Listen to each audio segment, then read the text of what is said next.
पालं कचत्कण्ठमालं शरच्चन्द्रहायं महादैत्यकालं नमो नीलकायं दुरावायमायं सुपद्मासहायं भजेऽहं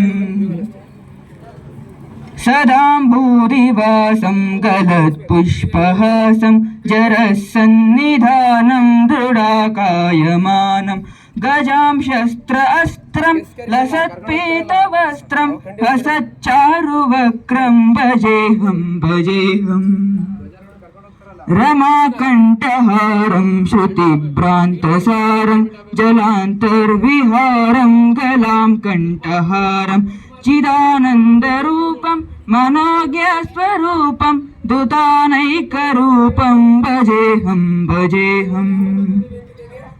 जराजन्महीनं परानन्दपीनं समाधाय लीनं सुदैवानदीनं जराजन्महेतुं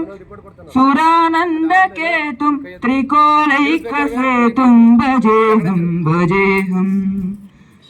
कृतं नायकानं कृताधीशयानं विमुक्तिर्निधानं करालाग्निमालं स्वभद्रानुकूलं जगद्वृक्षमूलं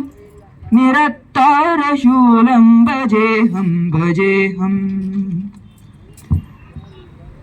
सदा नमस्त्यामलेशं द्विवेदावलेशं जगद्विम्बलेशं दृढाकाशदेहं सदा दिव्यदेहं विमुक्ताखिलेकं सुवैकुण्ठगेहं भजेऽहं सुरानीलभष्टं त्रिलोकैवरिष्टं गुरूणां गरिष्ठं मनोकैपरिष्टं गदायुद्धधीरं महावीरवीरं भवं बोधिदेहं भजेऽहं ॐ श्री हरि अष्टकं संपूर्णं। जय श्री राम।